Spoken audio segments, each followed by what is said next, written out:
Hey everyone, thanks for tuning in. If you're new here, consider subscribing. It really helps keep these stories coming. And while you're here, let me know in the comments where you're listening from. Now, sit back, relax, and let's get into the story. I was 2 months into the new job when the jets started landing with their windows drawn.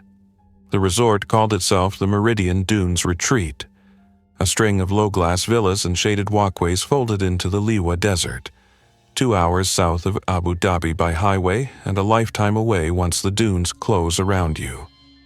My name is Kareem. Back home in Al Ain, I had carried suitcases and golf bags for years. Here I wore a sand-colored jacket with hidden vents and a name tag that caught the sun. The manager liked to say our glass hallways were cool arteries in a hot body. Triple pane, low E coating, the kind of glazing that turns noon into seawater. At night, the panels became mirrors. You could walk past your own reflection and catch the desert sky faintly hovering behind it, a double image. We had a private strip south of the property, a graded ribbon of compacted sand and laterite that our engineers kept as smooth as a billiard table, a low windsock, an LED threshold kit we only switched on for night ops, and a short row of solar beacons. Security posted the NOTAM through Abu Dhabi's GCAA liaison when we expected a flight. Everything else was standard. An apron big enough for 2 light jets and a turboprop, 50-meter spacing to keep sandblast from the villas, a refuel truck with anti-static reels and a patient driver named Faisal who could read a Pratt Whitney turbine by ear. The code for the gate at the strip changed every week. I remembered it by tapping it on my thigh while I stood with luggage carts. The first day, it felt different. The tower at Abu Dhabi called our sat phone twice to confirm slot times. A long-range Gulfstream came out of the western sky at breakfast, its winglets painting crescents in the haze. The landing raised a tan veil that drifted across the palms. I took a cart, a cool cloth, and a tray of dates to the apron like we'd practiced in orientation. The passengers came down the stairs blinking and relieved, the way people look when money has done exactly what it promised. A family from Europe, then a venture capital couple who spoke to each other in numbers, then a clean-shaven man I recognized from a central bank panel I'd watched online during a quiet shift. He shook my hand and said my name slowly, like he wanted to memorize it. "Kareem," he said. "You're the first real person I've touched in a week." He laughed at his own sentence and then apologized. No one carried their bags. I loaded Rimawas and carbon fiber carry-ons into the quiet carts and took them down the glass corridor into air that smelled faintly of cedar and filtered ozone. By sunset, there were 4 jets on the apron and a King Air circling for a second attempt. The general manager, a Frenchwoman named Juliette, who could make schedules sound like condolences, briefed us in the staff canteen. "We will have full occupancy by midnight," she said, "and a 72-hour perimeter lockdown per guest request. No media names, no social posts, no exceptions. Please use the phrasing we agreed. Private wellness interval." She held up a printed sheet. Everything we were allowed to say. The paper also listed our filtration specs: MERV 13 in the villas, MERV 16 in the medical suite, HEPA in conference rooms, air exchanges per hour for each space. It seemed excessive until it didn't. I first heard the word outbreak, not from a doctor, but from the night shift electrician. We were in the service tunnel that ran under the western villas, drums of water lined along one wall, fiber runs and labeled conduits. An alarm panel glowed orange beside the emergency generator room. 2 generators, synchronized, each good for 600 kilowatts, diesel with an automatic day tank. The electrician, a Sudanese man with gentle hands and a perfect memory for breaker numbers, checked his clipboard and murmured, "It's on the BBC ticker, something new. They're closing airports." He smiled as if it were small talk, as if he were asking about football. The panel beeped, He silenced it. We kept moving. The plane that carried the problem came just after midnight. A white, long-range jet with a blue tail and no logo. The captain's first call over our VHF ground frequency had an edge to it. "Ground, Meridian. We will shut down on the apron. Medical on standby." He said it like he was reading a checklist he'd hoped to never read. Juliet arrived at the far door of the glass corridor with the head of security, a former Air Force officer named Haddad, who ran the place like a quiet airport. They let the medical officer, our British GP, Dr. Patel, step up first with an infrared thermometer and a travel history form that was more theater than safety by then. The passengers came down looking as if they had all been told different versions of the truth. One man, older, moved carefully.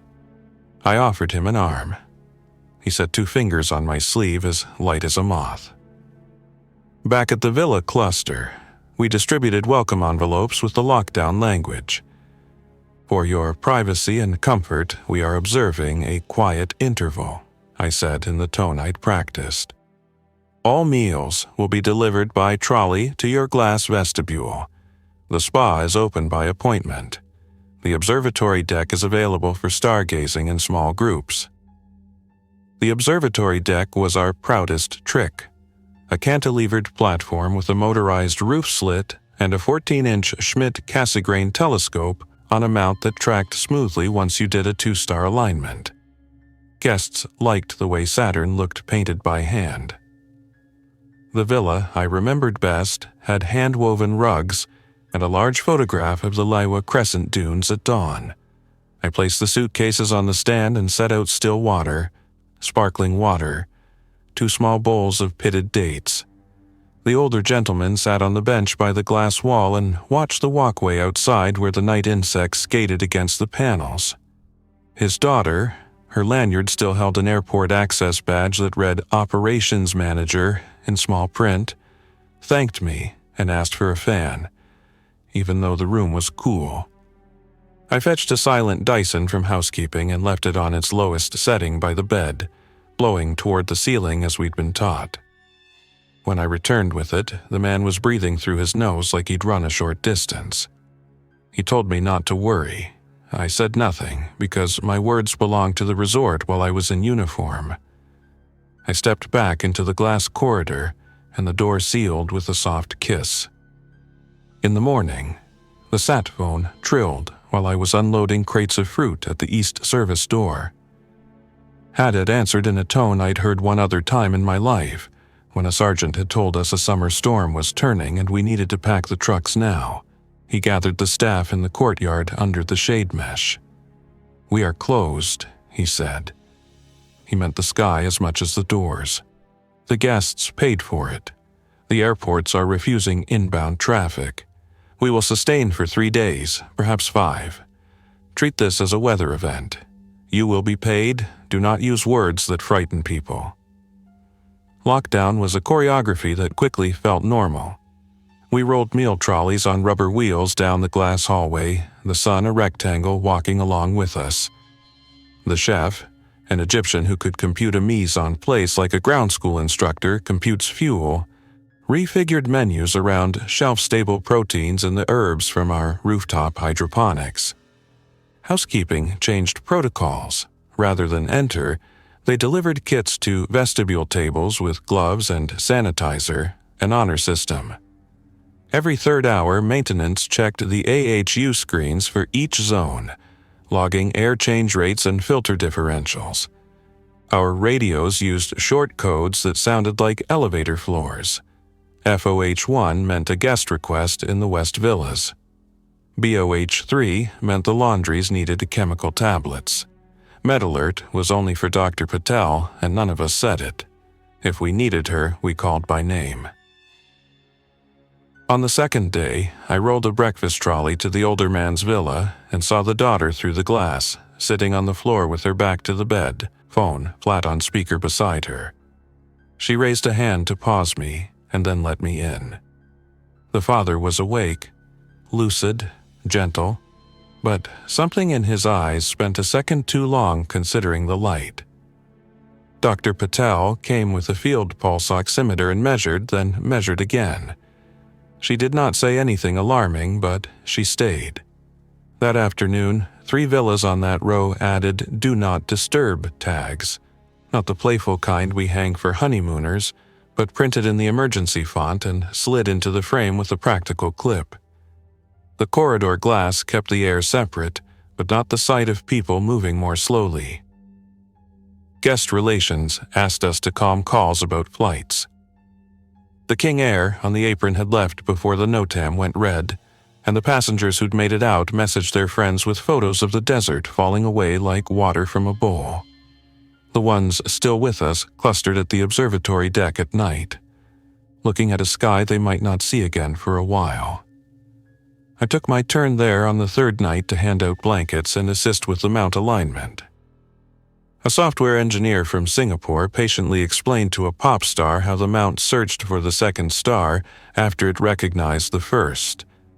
The pop star said, "So it needs a friend to find the others." And several people smiled in a way that made them look younger. The desert made a quiet sound like a farm machine. In the glass hallway below, a staff member slipped and caught herself on a handrail. When I went down to check, she laughed and shook her head. Lack of sleep. We were all sleeping fewer hours, not because anyone ordered it, but because the hallways rang gently with tasks. We began to use names more and job titles less. Our sanitation supervisor, Aaliyah, whose family had held farms near Hatta for generations, became the person you wanted to see at the end of a long circuit. She taught us to open doors with our elbows and carry 2 small cloths instead of 1 big one, changing them out halfway down each corridor. She showed us how to talk through the glass so that people felt you were in the same air anyway. Late on the 3rd night, the radio clicked in a way I had never heard.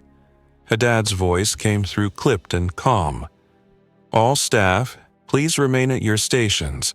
We have a perimeter breach at the southern service gate. Security is responding." Service gate, one of the dust roads used by deliveries, more rumor than road, a notch between dunes where you felt like a ship. I went to the nearest corridor intersection, the place we had been told to stand if we needed to listen but not be in the way. 2 security officers jogged past, gear carefully unexciting. A baton, a small pouch, a radio mic clipped high. The breach was not hostile in the old sense. It was a guest, confused, who had left his villa before dawn with the idea that the sun at the horizon belonged to him. He had pressed the panic bar at the service gate, and the alarm had trilled, and the heavy door had swiveled open. He had walked 50 meters into the sand, then changed his mind, then found the way back was not obvious in the early light. Security brought him in gently and slowly, as if gravity were different. They did not use restraints. They used the way you talk to a friend in a crowded place. The head of housekeeping came forward with warm towels as if it had rained. I helped reprogram the door. Longer delay, stronger spring, a confirmed prompt on the alarm. But it felt like setting a chair under a handle. Dr. Patel converted the conference room into an observation ward. Nobody used hard words. The guests and several staff sat up on loungers 6 feet apart, watching muted travel shows on the wall monitor while their vitals scrolled on small screens. A retired air traffic controller smoothed things by telling stories about holding patterns over Doha, his hands making small spirals. An oil executive explained jokes with the precision of someone used to being misunderstood in 3 languages. A wedding photographer took Polaroids without flash and wrote little notes on the white borders. He gave one to me, a blurry picture of the glass corridor where my face showed twice, once as flesh and once as a reflection. "To Kareem's," he wrote on the bottom, "in case we lose one." That evening, the sat phone rang again with a different tone, the external call. Haddad and Juliet took it together. I watched their faces from the shadow where the hallway turned. I wasn't trying to spy, I was simply not able to walk away from the shape of their attention. When they hung up, they did not look at each other. Juliet gathered us and spoke in her best voice, the one that could tell you a late checkout was a gift. Abu Dhabi has closed light aircraft operations in this sector, she said. Road checkpoints are in place. We are to maintain the perimeter. We will receive supplies. We are to be calm. She paused. We are to assume that the interval will be longer than planned.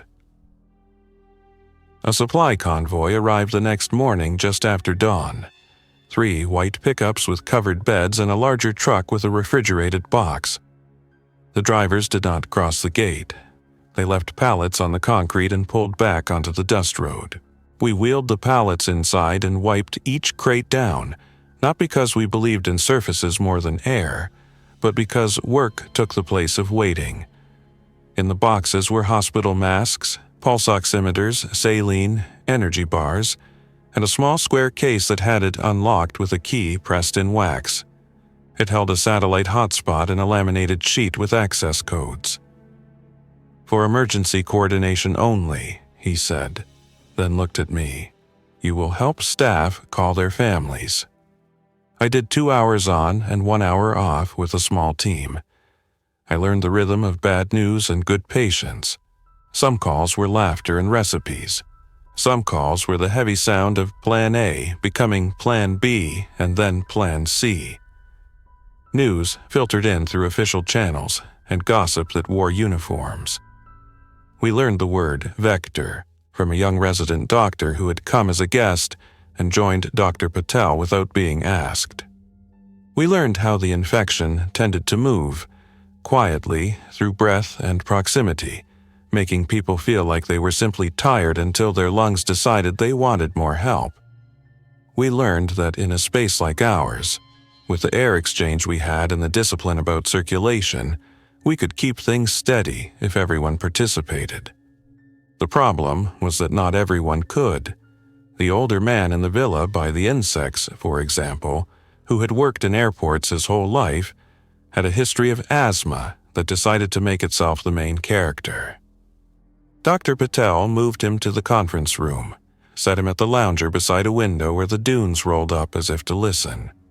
He asked me to show him the telescope app, to give it names for the stars he'd only ever seen as lights above a runway. Altair, I said. Deneb, Vega.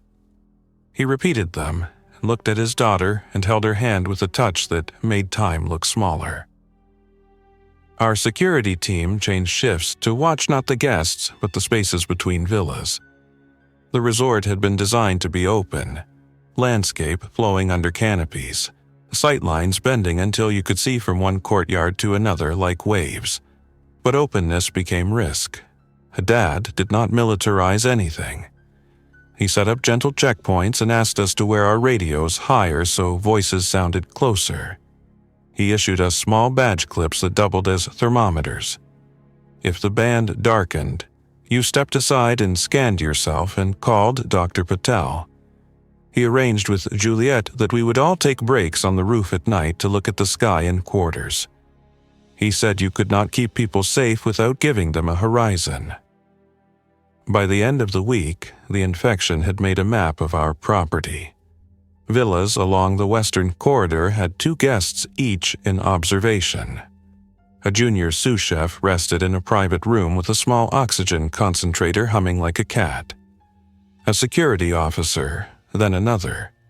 The rates were not numbers, they were names. We learned to speak softly through doors. We learned that the glass hallways could hold a whole conversation, what you said with hands and eyebrows, what you did not say with the way you carried tea. The first time a guest in observation stood up suddenly and walked toward the glass doors at the end of the corridor, it looked like any person deciding they needed air. It was after midnight. A breeze threaded under the canopies. The guest, an investor with famous opinions, smaller without the suit, moved like someone navigating a hotel at a conference, as if the walls were familiar in a way that had nothing to do with us. Aaliyah saw him first. She called to him in a tone that placed a hand on his elbow without touching him. He did not turn. She touched her radio with the back of her wrist, and Haddad arrived. Then Dr. Patel. What you need to know is that nothing violent happened.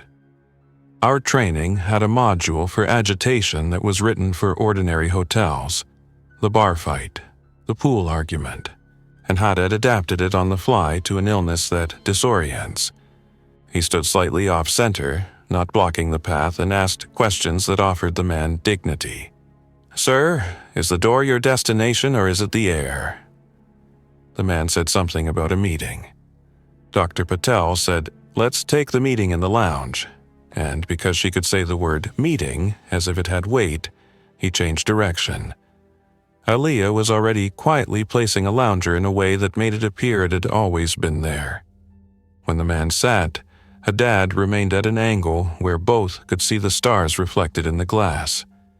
He spoke about the sound of wind on a mic in a cockpit. The man's breathing slowed, then steadied. He slept.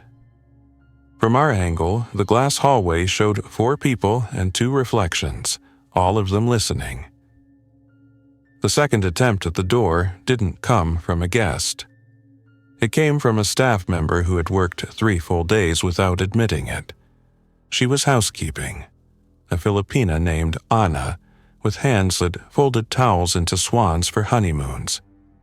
She had a fever that was polite until it wasn't. She stood from a rest chair in the staff corridor and mistook the way the glass reflected the courtyard as a kind of invitation.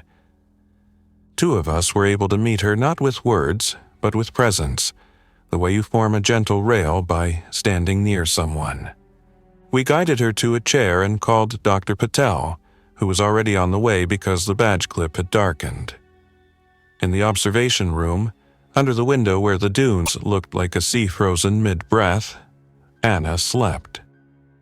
The photographer took a Polaroid of the empty laundry room and wrote on the border, "Towels waiting patiently."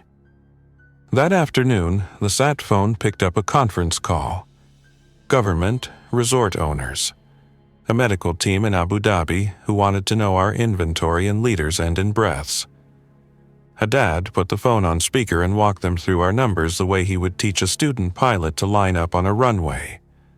We had diesel for the generators to run 10 days at partial load. We had water in the rooftop tanks for 12 if we did not water the landscaping. We had saline for 40 IV lines and oxygen concentrators we could rotate. We had a morgue? No. We had a freezer? The chef said no, not that kind. The doctor on the other end said, "We intend to move you the moment we can do so safely." And everyone looked at the glass as if safety had a shape you could see. Night after night, we carried blankets to the observatory deck, sometimes for guests, sometimes for ourselves. A meteor shower came early, small lines stitched across the dark. The older man from the airport world asked me to say the name of each as if they had surnames. Perseid, Aquarid, Draconid. The names calmed my hands. The engineer from Singapore taught me how to use the telescope's hand controller more smoothly so the mount didn't jerk. The pop star hummed a melody under her breath that sounded like 3 a.m. in an empty terminal. On the radio, we kept it to short codes, but we added one, "Sky OK," which meant someone had sat under the stars long enough to remember they were a person who existed outside rooms. On the 9th day, a different sort of convoy approached. Armored SUVs with discrete light bars, the kind used to shuttle important people between places where they remain important. They stopped at the service gate and waited for instructions that would not come until the sat phone gave clearance. The drivers did not get out. Their air conditioning vents glowed faintly with the dust they were exhaling. We assembled at the corridor intersection again because that was where the world turned when we needed it to. Juliet took the call and listened and nodded and then looked at us. She ran a finger under the edge of her collar as if adjusting the day. "We have 2 choices," she said. A medevac helicopter can take 3 patients and 1 doctor before nightfall. Or the convoy takes those who can walk to the hospital in Madinat Zayed, where intake is limited but functional. The helicopter cannot take everyone who needs it. The convoy cannot guarantee that the hospital will keep them. She paused. We ask for volunteers. It happened in the way decisions sometimes happen, not with a vote, not with a speech, but with small motions that add up to a direction. The older man's daughter looked at her father, and he nodded once, a pilot's nod, the kind that means we are going to rotate whether we feel ready or not. Anna made a small face like she would rather not be fussed over, and then agreed to the helicopter because if she said no, everyone would try harder to persuade her. The investor with opinions insisted, politely, apologetically, on the convoy because he believed in roads more than roaders. Dr. Patel divided oxygen concentrators and handwritten charts. Haddad checked radios and then checked our faces and then checked the radios again because that was the ritual. Security set a human corridor from the observation room to the service gate. 10 staff, each 2 meters apart.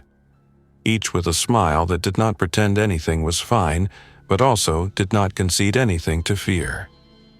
The glass hallway mirrored us until we looked like twice as many. The convoy engine idled, low and smooth, like the sea you can't see at night. When the first group stepped into the heat, the desert made its single sound again. Wind on structures and nothing else. Aaliyah walked with them to the gate, and then stood with her hand on the frame until they were beyond the apron where the jets had once whispered down. When they were gone, we went back inside and breathed in the cool that our machines made, and we felt grateful to engineers we would never meet. After the helicopter lifted with a reasonable thump, the observatory deck felt bigger. We gathered there not to watch departures but to look where we could not go. The telescope showed us a cloud-banded planet. The pop star said that from this angle it looked like a coin a child had held for a long time. The engineer said you could be precise without being cold. The photographer took one more picture and wrote nothing in the border. We were not a conclusion. We were a middle that kept moving. Days lengthened and then shortened in the way days do when you measure them with tasks. The infection spared some and troubled others with no map we could read in advance. We never turned the glass hallways into corridors for anything except walking. We learned how to prop a door so it could not open even if someone forgot the code, using a wooden wedge that housekeeping cut from a broom handle and wrapped in linen so it would not scratch the floor. We learned that if you hand a person a radio and say, "You are on FOH1, they will straighten a little even if they are tired. We learned the difference between a person who wants the door and a person who wants the idea of the door, and how to give the second person a window. A week after the convoy, the sat phone brought a call that sounded like a change in weather. The airport in Abu Dhabi had coordinated a controlled corridor for medical evac flights from our sector. 2 helicopters would come at dawn and dusk for 3 days if the winds held. A bus with sealed windows and filtered intake would carry those stable enough to travel to a staging area. We had become a list, and being a list meant we had an order.